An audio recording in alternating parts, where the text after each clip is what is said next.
All right. All right, all right, all right, all right, all right. So this is our last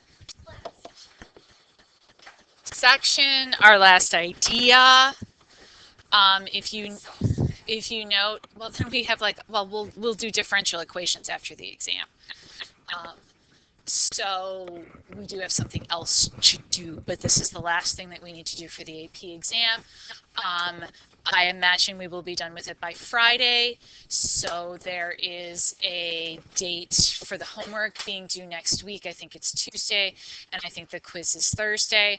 And then we will just spend the remainder of our time reviewing and reviewing and reviewing and practicing and practicing and practicing so that everybody can get a nice, big, wonderful grade on the AP Calc exam. It would make me happy. I don't really care, but it would make me happy. Oh, yes, I do. I know. Yeah. No. What would be the final exam? You see the AP exam. Nobody told me that I had to do that, so I am not going to do that.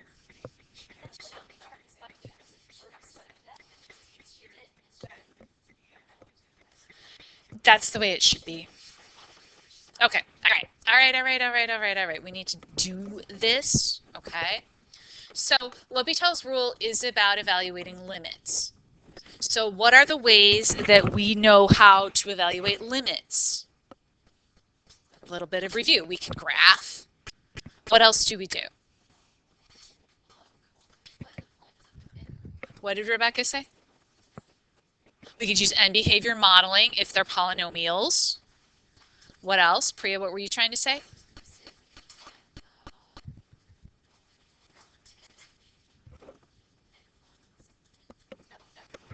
Never mind. No. What else could we do? You're missing a big, straightforward one here. Algebra, you might have to do some algebra, but usually you know either it's screaming to you, cancel me, or you realize, sometimes it screams, or you realize you have to do algebra because you did something else and encountered a problem.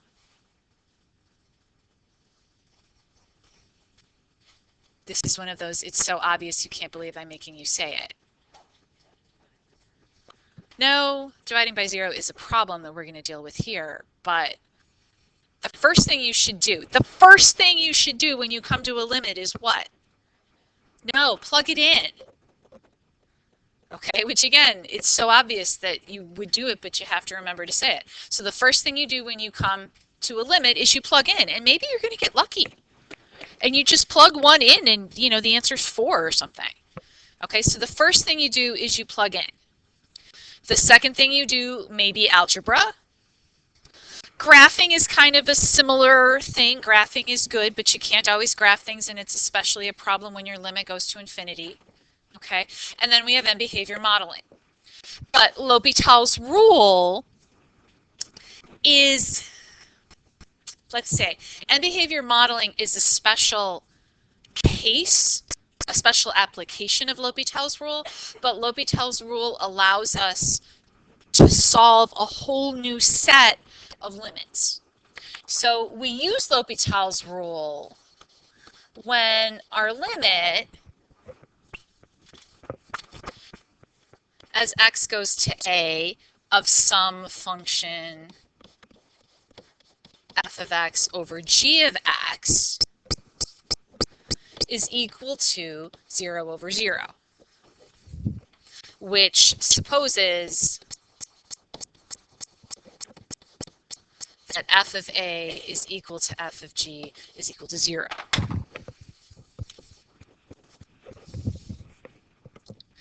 And so this is what we call an indeterminate form.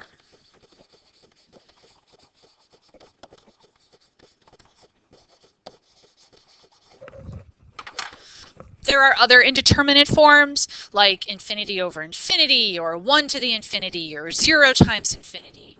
And probably tomorrow we'll expand our application of L'Hopital's rule to encompass those. But right now this is what we've got. is if I have two functions that I'm dividing by each other, I take the limit. When I substitute in, I get 0 over 0, then I can apply L'Hopital's rule. Because 0 over 0 is not an answer. And 0 over 0 is not 1. Just like infinity over infinity isn't 1. Because we can go to infinity in a lot of different ways. Okay.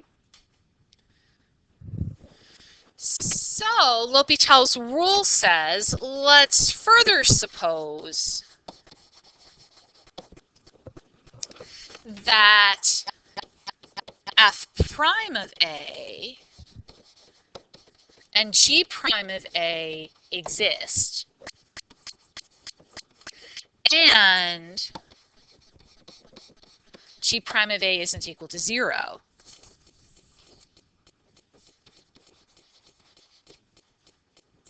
And then we can say that this limit as x goes to A of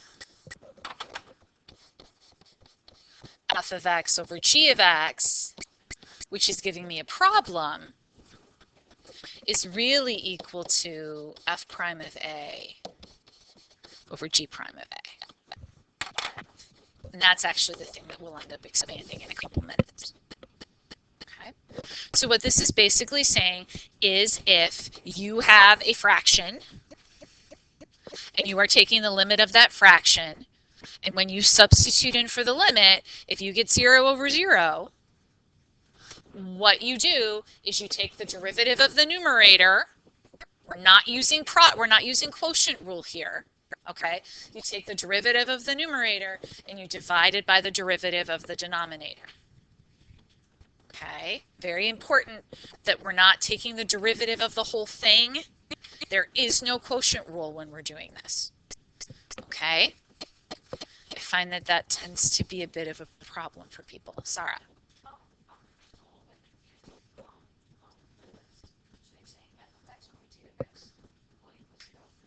Mm-hmm.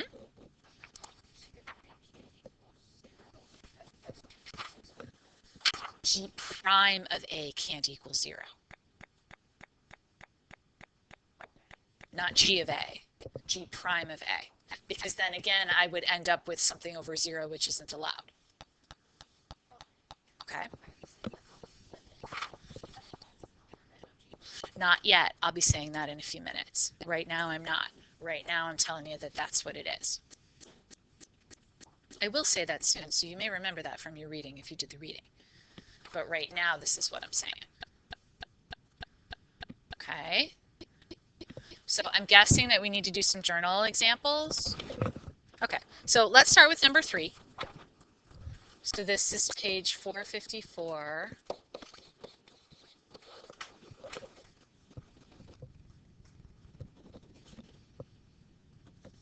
And what does that say?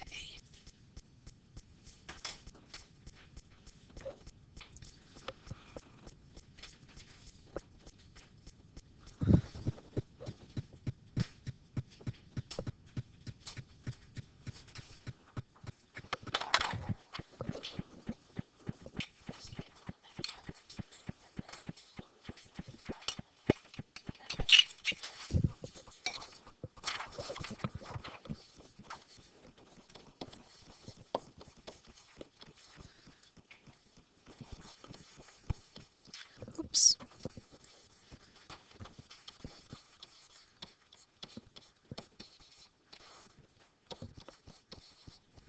Okay, so when you come to a limit, the first thing you should do is substitute in. And as I said, maybe you'll get lucky and you'll get a great answer and you can move on to the next problem.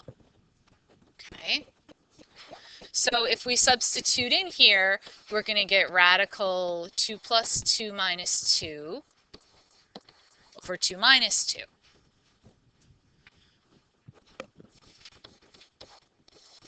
So the denominator is pretty obviously 0. 2 plus 2 is, the square root of 4 is, minus 2 is 0. Okay. Now, prior to today's class, you might have asked yourself, is there some algebra I can do? Is this is there algebra we can do?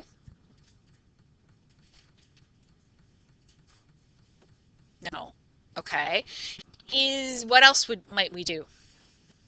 We're going to graph it because we have to, but what else could we do analytically?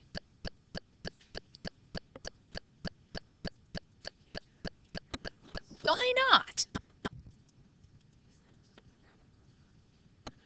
Well, I could kind of think about it as a polynomial, right? What would the order of the polynomial be in the top? The x to the 1/2. And I have what in the bottom?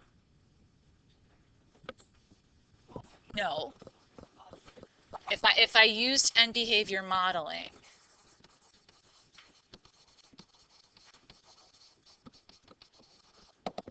then it would become the limit as x goes to 2 of radical x over x, right? And then what would I do?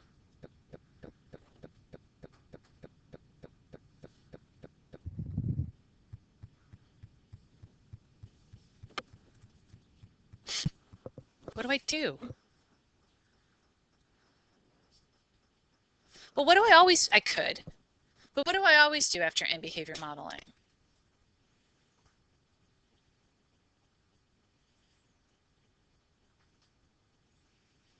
What's the whole point of end behavior modeling? To make it look easier. Okay, I mean, I could just substitute in, right? And I get radical 2 over 2, which is going to give me what?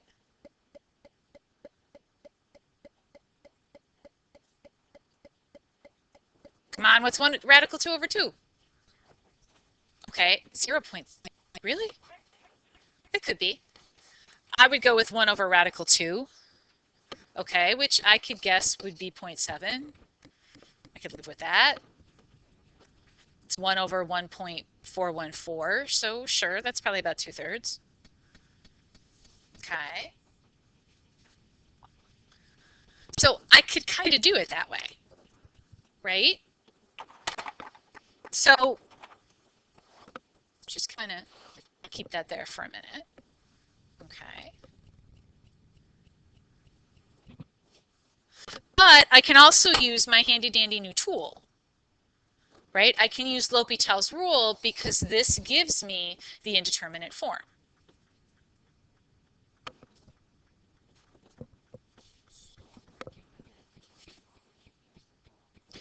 If what you get when you substitute in the limit is the indeterminate form, then you can use L'Hopital's rule.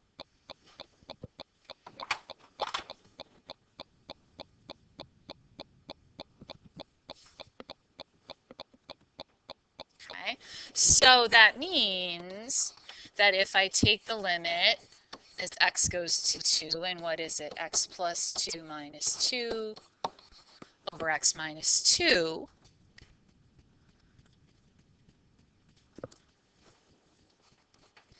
Then what I have is f of x is radical x plus 2 minus 2.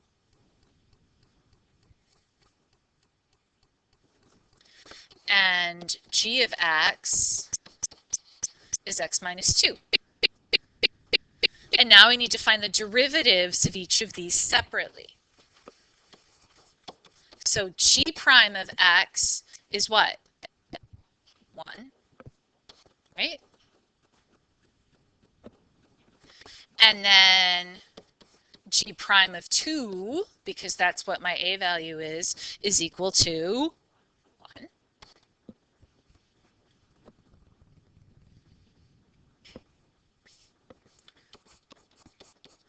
We might want to rewrite f of x as x plus 2 to the 1/2 minus 2, just because it makes us feel a little more comfortable to take a derivative that way. So what's the derivative of that going to be? So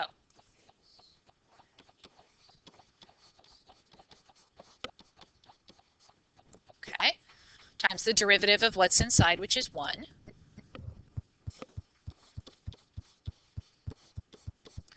So f prime of 2 is going to give me what?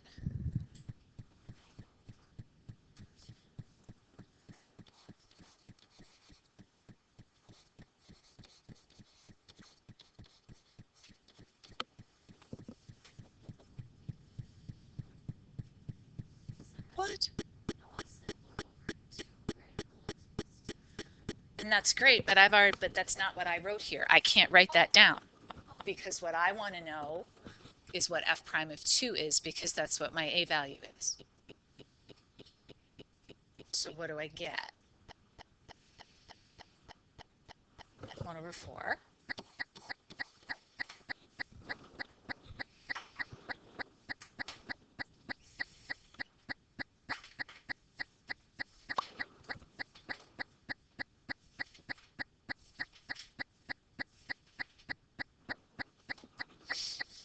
Okay. So substitute back in, and I get a 4th over 1.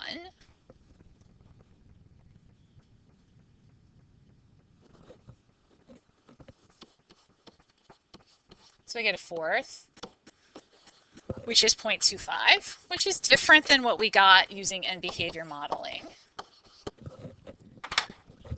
But end behavior modeling is an estimation, and this is a little more precise. And both values were really between 0 and 10, so I feel pretty good about that. Okay, and then once you graph it and see what happens.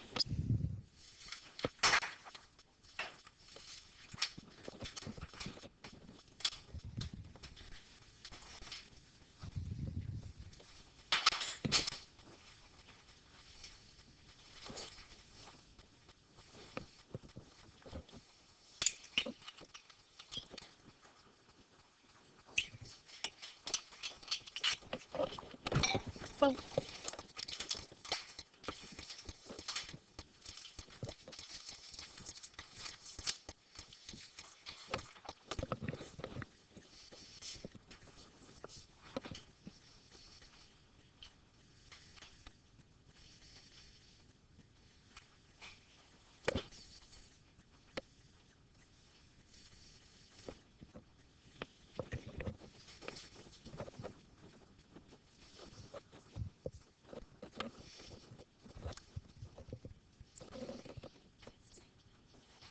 get the same thing, Priya? Okay. So agrees. So graphing, we still get a 1/4.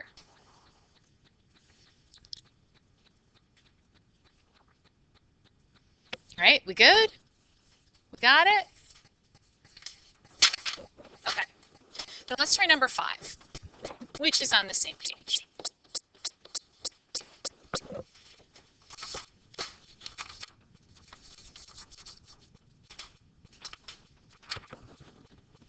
So what's our function here for number 5?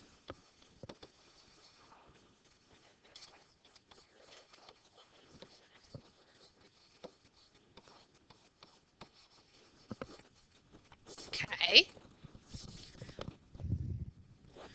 So again, I come to a limit. What's the first thing I do when I come to a limit? What? I plug it in. So if I plug in 0, what am I going to get? Right? Because this is going to be 1 minus cosine 0 over 0 squared, 1 minus 1 over 0 squared, or 0 over 0, which lo and behold is my indeterminate form and an unacceptable answer.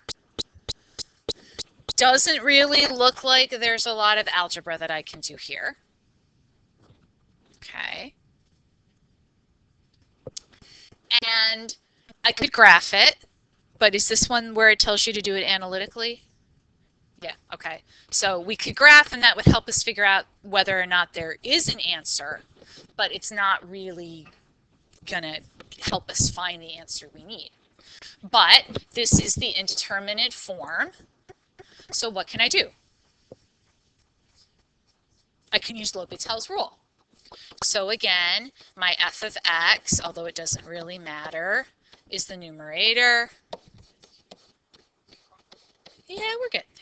I'm going to motivate why we need the stronger form.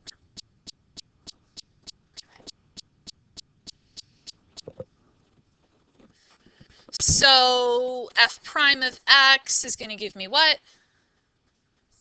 Sine x. G prime of x is going to give me 2x.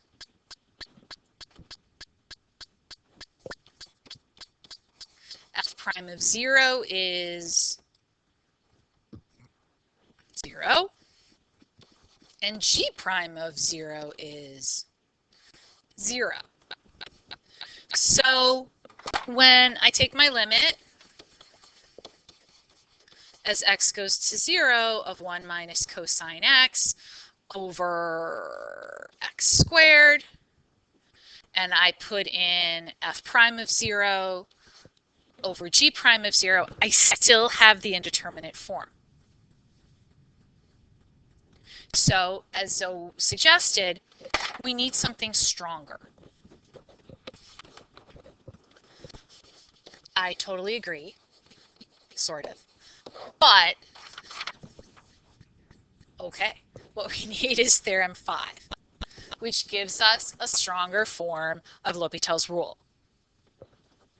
So again, we're going to suppose that f of a is equal to g of a is equal to 0, so that I know I'm going to get the indeterminate form.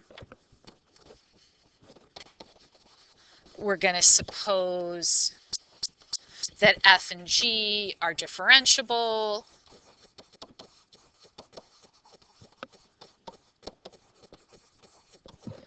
On an open interval I containing a,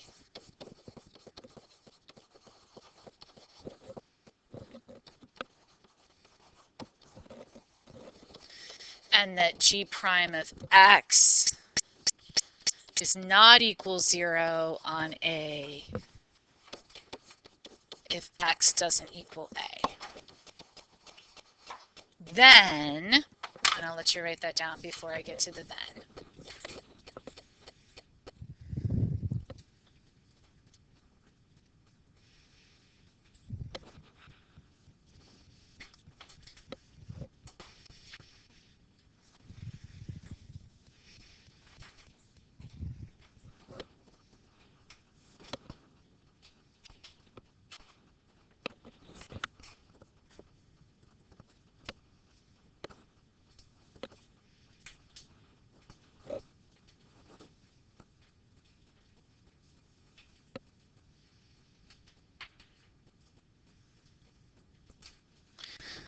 Then, grand reveal,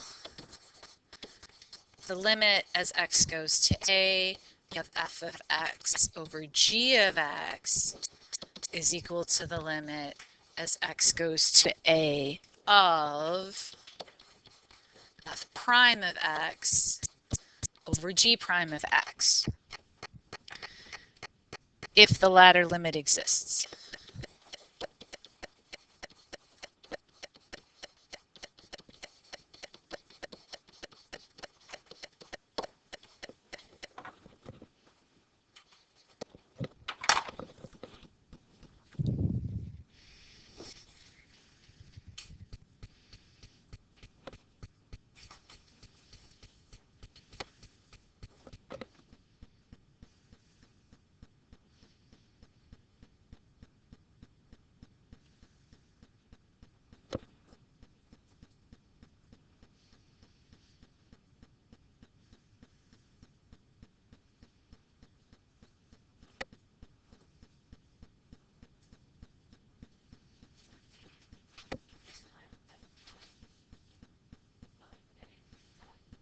Nope, because no, it's that the limit, it's still a limit. So the weaker form was that this was equal to f prime of a over g prime of a.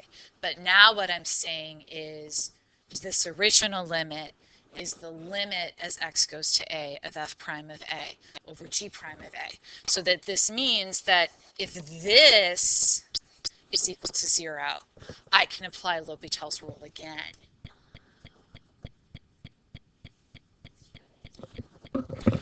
Because it kind of loops me back to here, and I can call this, you know, h of x and k of x, and just keep using L'Hopital's rule as many times as I need to. Which is why what end behavior modeling really is, although it didn't quite work in that first example, what end behavior modeling really is applying L'Hopital's rule again and again and again and again until you end up with just constants.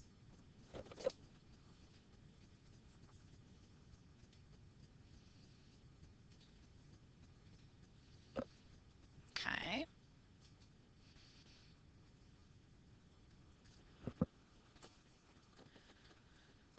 All right, everybody got written down what they need to write down? Okay, so if we go back to here, or to our problem, so we had the limit as x goes to 0 of 1 minus cosine x over x squared, is that right? Okay, thank you. So this, like we said, was 0 over 0. Indeterminate form means I can use L'Hopital's rule. But now this is equal to the limit as x goes to 0 of sine x over 2x. Those are the derivatives. So remember, this is the derivative of just the numerator. This is the derivative of just the denominator. I'm not using quotient rule here. Okay. But what's this equal to? 0 over 0. So I have my indeterminate form again. So I can apply L'Hopital's rule again. And what's the derivative of sine? Cosine x.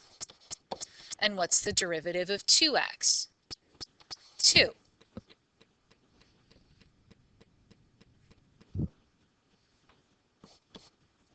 And so once again, I'm presented with a limit, and the first thing I do is substitute in and hope I get lucky. So if I let x be equal to 0, what do I get? I get 1 over 2, or 1/2. Okay. That's our answer.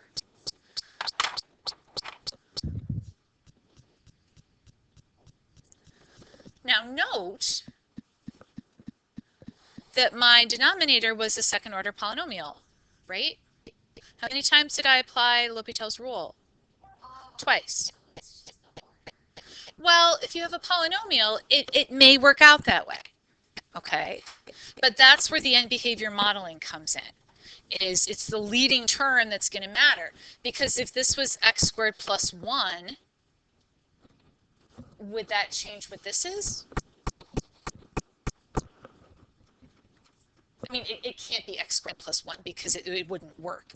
But if there were other terms here, would that change what my derivative was? No. Yeah, like x, that would change things here, but that would make the whole limit equal to 0. But there could be other terms here that are eventually going to go away. Okay? All right. Go ahead.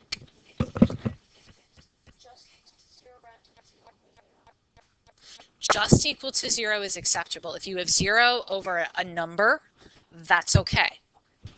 0 over infinity, not so much. And 0 over 0 is not an answer. Infinity over a constant may be an acceptable answer depending on this. Yeah, infinity over a constant is probably an acceptable answer. Because some limits just, the function just keeps growing and growing and growing, and there's nothing you can do about it. Okay. So we also talked about, and I think we have enough time to do it, one-sided limits. Anybody remember what a one-sided limit was? Yeah, if we were approaching whatever our limit was from the left or from the right. And so that is what was covered in number 11 on the journal. Okay, so part A was to take the limit as x goes to 0 from the negative side of sine x over x cubed.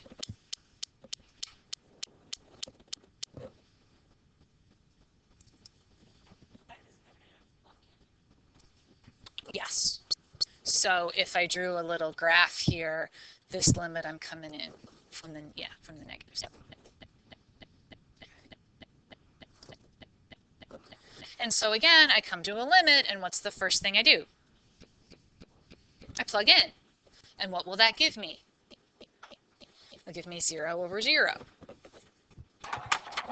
which is that indeterminate form, which means I can use L'Hopital's rule.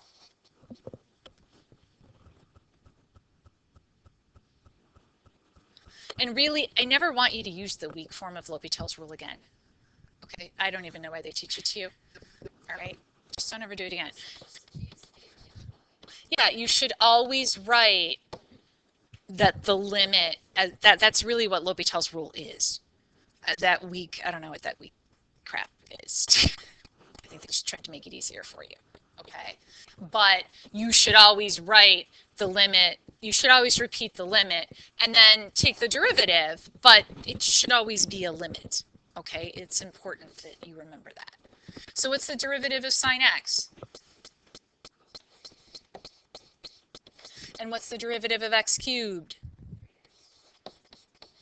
Okay, so if I substitute in again, what do I get? I get 1 over 0. What's 1 over 0?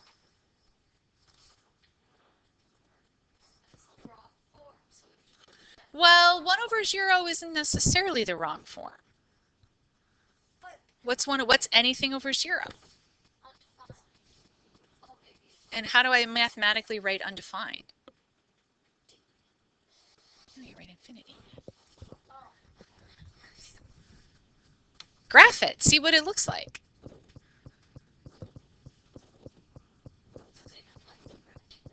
Yeah. It'll let you graph sine x over x cubed.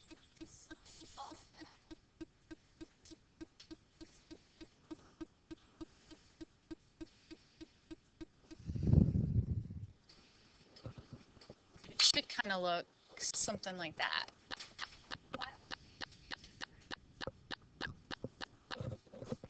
Well, B is I'm approaching the limit from the positive side, right?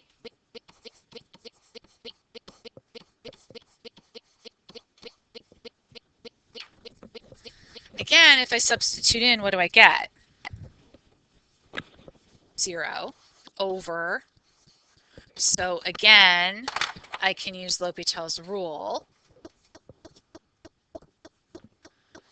which means that I'm taking the limit as x goes to 0 from the positive side of cosine x over 3x squared, which gives me 1 over 0, which gives me infinity. And again, well, I can do it this way. It looks like this when I graph it. But there's a what at x equals 0? I guess, but why does there have to be an asymptote?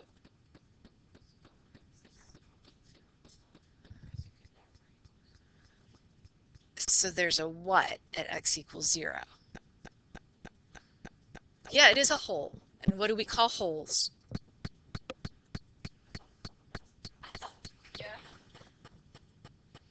There may be, it's a discontinuity. Little review. Okay, remember we learned about those? This is a what kind of discontinuity? An infinite discontinuity. And non-removable because I can't fill in the dot. okay? But it's an infinite discontinuity, which has an asymptote, but that's not the kind of discontinuity it is. And it turns out that they both go, and I think if you graph it, you'll find that they both go to positive infinity, but you still can't ever let x be equal to 0. Okay? All right, so the bell will ring.